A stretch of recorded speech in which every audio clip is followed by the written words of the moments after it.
Good morning. My name is Father Rayappa. I am in Kattupadi village. Uh, this is our family agricultural land. My grandfather, my father, our brothers, they all do agriculture in this land. So I am in Kattupadi near Vellore, South India. Today I am going to talk about agrarian theology from the encyclical Laudato Si, written by Pope Francis. This encyclical is on ecology and environment. Actually, I'm going to read something from the second chapter, which is titled The Gospel of Creation. The first chapter, what is happening to our common home? Pope is discussing about the devastation, the exploitation, the plunder of our natural world, planet Earth. The second chapter, the Gospel of Creation, we discusses about the biological wealth of our planet, which has been given to humanity by the Creator. Till it and keep it. That is the mandate the Creator gave. So, God has given this planet Earth as a gift or a right. At the same time, the gift and right comes with duties. Duty is very important. Rights imply duties. There is no absolute right. Always it comes with a duty. So that is what he is talking about in the second chapter, in the subheading called the common destination of goods, in which the pontiff discusses the goods of the earth belong to everyone, the past, the present, the future. And also he discusses about the private property, the ownership of material goods. Pope says there is no owning of private property without duties. Private property, if you argue, it is my right to own a private property. Pope agrees to that. So, and also he says there is a duty. So you can own a private property if you produce here that belong to everyone. So it's a common destination of goods. So in relationship with sharing the goods of the earth, in that respect, you can own private property. The church supports owning private property as long as it is beneficial to others. So look at here. This is the land. My brothers work hard and they cultivate. And the production of goods are belonging to everyone. When he cultivates, he doesn't cultivate for his own family. He cultivates for the family and other people and for insects and for animals and for the poor. So in that respect, private property is feasible. So I'm going to read something for you from the encyclical Laudato Si, especially paragraph number 93. So it is under the subheading, the common destination of goods. Actually, the private property has been discussed by even Pope Leo the 13th in Rerum Novarum.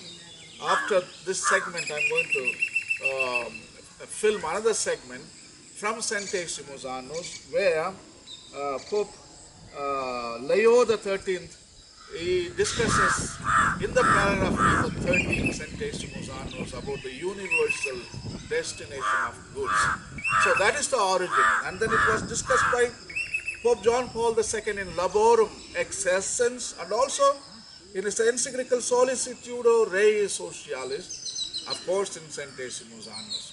So Pope Francis is discussing beautifully, and he argues that private property is feasible as long as the production of goods belong to everyone, and they benefit the whole of creation. In that respect, you can own private property.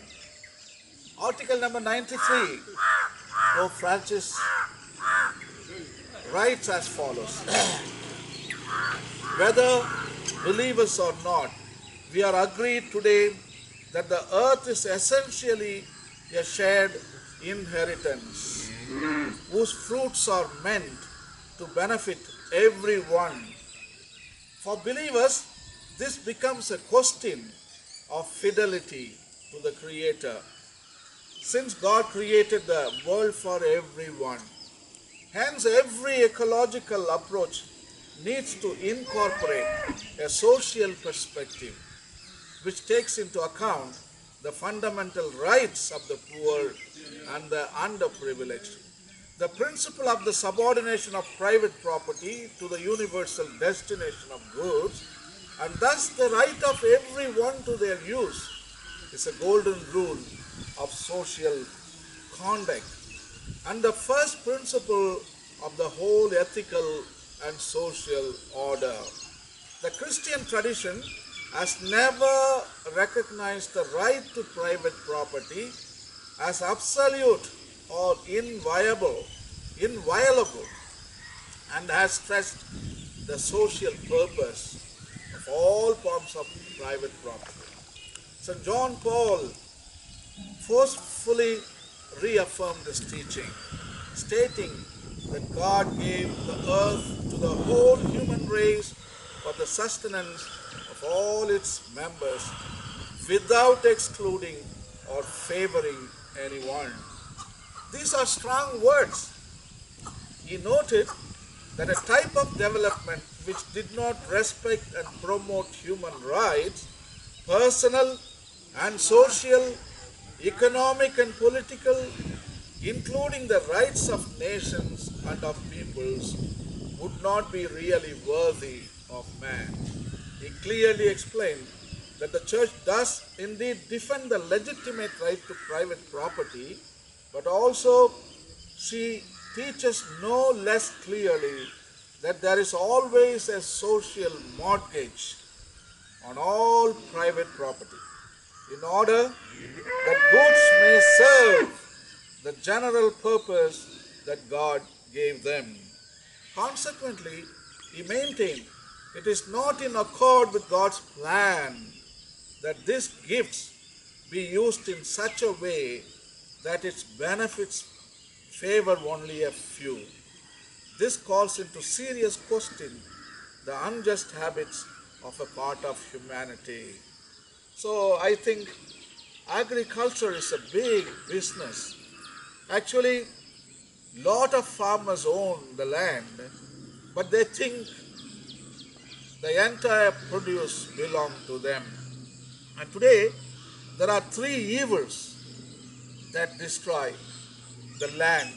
Agriculture is the big, it may be beneficial, but it is causing a lot of damage to the ecosystems. The first is slash and burning. I mean, the private owner thinks all the trees belong to him, so he can do anything with it. And the second thing is fertilizers. He puts the fertilizers in the clean soil and he kills the soil. Then as the crops grow, he brings the herbicides and he sprays the poison and kills the insects. And at last, GM crops, genetically modified crops, and they are driving the natural plant and natural seeds to the verge of extinction. So there are four evils happening in the sector, agricultural sector, because the farmers think that they own the land and the land is for making money. The land is to get profit. So I think the green revolution has caused a lot of damage and it has given a wrong orientation to the farmers.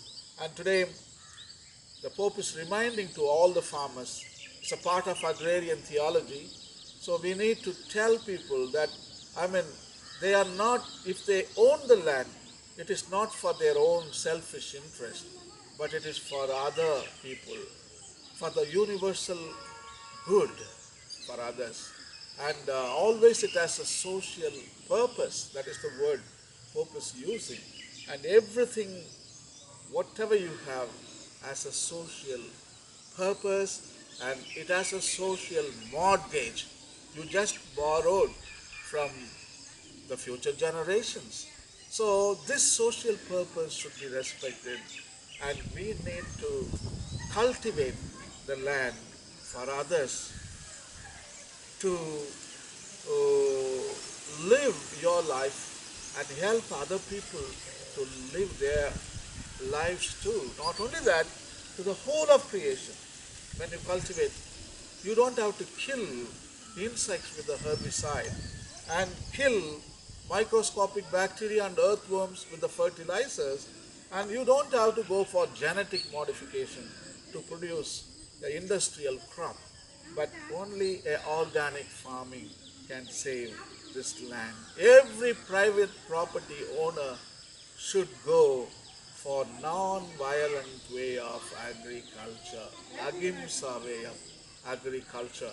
I think you should show ahimsa to the land, to the crops, to the insects. Actually, insects are the farmers.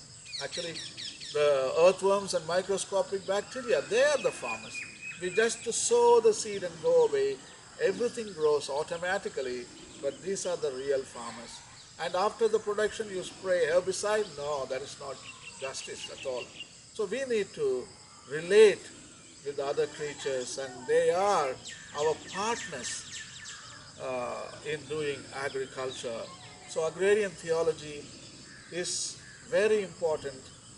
We create a theology that is going to be helpful to all the farmers, and this kind of ideas we should bring to the farmer and educate them and awaken them.